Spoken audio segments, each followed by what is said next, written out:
Well, mga kapupong-anim na maliliit na bangka ang mabilis na lumapit sa gitna ng Strait of Hormuz, dahilan upang agad kumilos ang mga Navy unit at aircraft ng Amerika na nagbabantay sa lugar. Sa mga oras na iyon, kapansin-pansin ang bilis at koordinasyon ng galaw ng mga bangka, bagay na ikinabahala ng mga tripulante ng mga commercial vessel na matagal nang nakaantabay upang makatawid. Ayon sa mga opisyal, ang mga bangka ay kumikilos ng sabay-sabay. Tila may malinaw na direksyon habang papalapit sa mga kalapit na barko. Hindi nagtagal, agad isinagawa ang mga plano upang mapigilan ang paglapit ng mga ito. Sa loob lamang ng maikling oras, napahinto ang lahat ng anim na bangka bago pa man makalapit sa kanilang target na direksyon. Sinabi rin ng mga autoridad na walang commercial ship ang naapektuhan sa insidente. Sa panig ng mga tripulante, mga kapupong, na natiling mataas ang tensyon. Ilang linggo na silang naghihintay sa gitna ng pagbagal ng galaw sa rutang ito, kung saan mahalaga ang tuloy-tuloy na daloy ng oil at energy para sa mga tao sa mundo. Kahit maliit na aberya ay may kakayahang makaapekto sa mas malawak na trading, kaya't bawat kilos sa dagat ay mahigpit na binabantayan. Sa mga oras na nagpapatuloy ang insidente, ilang helicopter ang makikitang umiikot sa himpapawid, habang ang mga Navy ship ay nananatiling nakaantabay sa ibaba. Ang koordinasyon ng mga ito ay bahagi ng mas malawak na operasyon na layong tiyakin ang ligtas na pagdaan ng mga barko sa rehiyon. Ayon sa mga eksperto, ang ganitong klase ng galaw ay nagpapakita ng patuloy na pag-a-adjust ng mga estratehiya sa dagat. Mga kapupong, napansin din ng mga eksperto na kakaiba ang bilang ng mga bangkang sangkot sa pangyayaring ito. Sa mga nakaraang buwan, mas marami ang naitatalang ganitong uri ng paglapit, ngunit sa pagkakataong ito, 6 lamang ang nakita na maaring indikasyon ng pagbabago sa direksyon o kakayahan ng mga grupong nasa likod nito. Anyway, mga kapupong, hindi nawawala ang pangamba ng mga nasa dagat.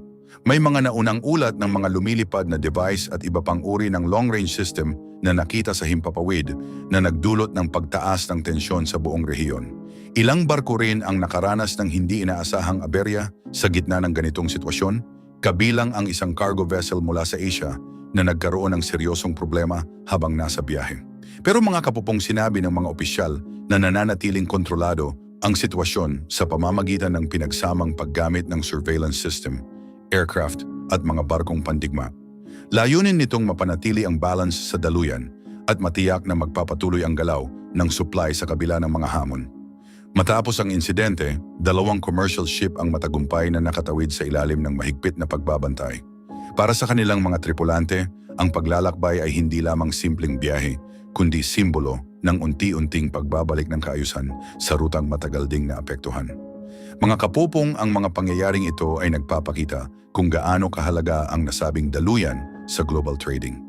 Ang anumang pag-abala rito ay may direktang epekto sa supply ng oil at energy na umaabot sa iba't ibang bahagi ng mundo. Dahil dito, patuloy ang koordinasyon ng iba't ibang bansa at kanilang mga representatives upang mapanatiling open ang komunikasyon at maiwasan ang mas malaking pagtaas ng tensyon.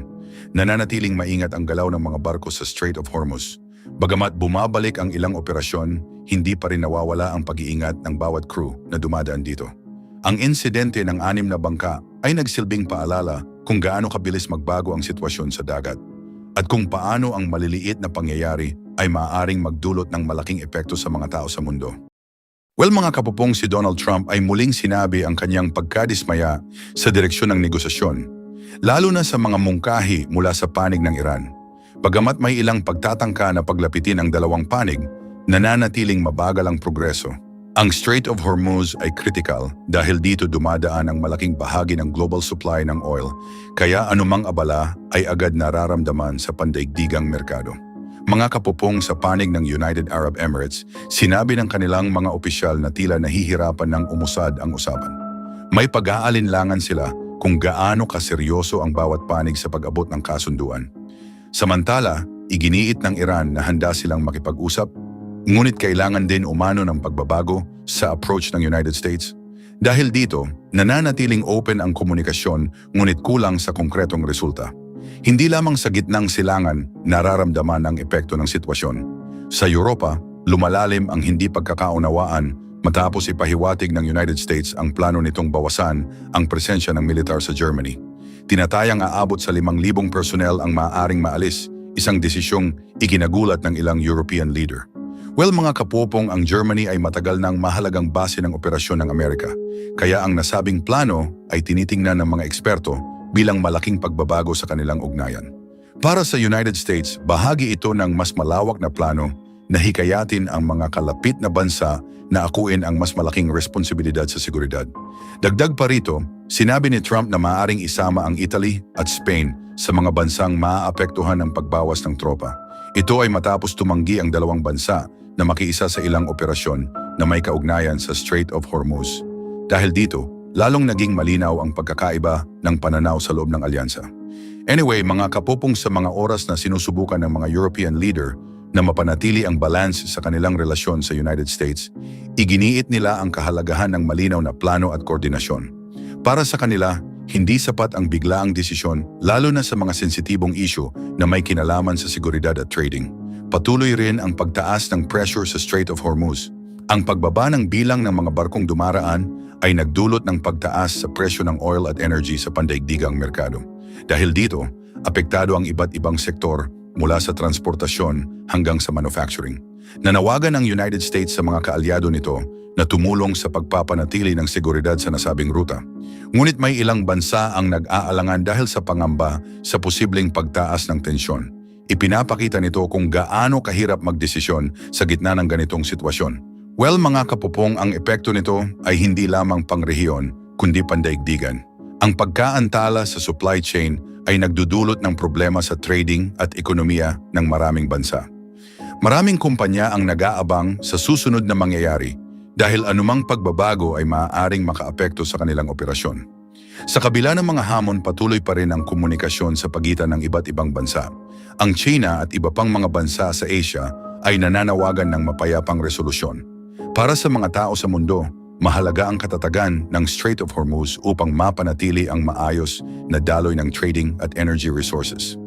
Pero mga kapopong, aminado ang mga eksperto na hindi madaling makamit ang kasunduan. Ang magkakaibang interes ng bawat panig ang isa sa pangunahing hadlang.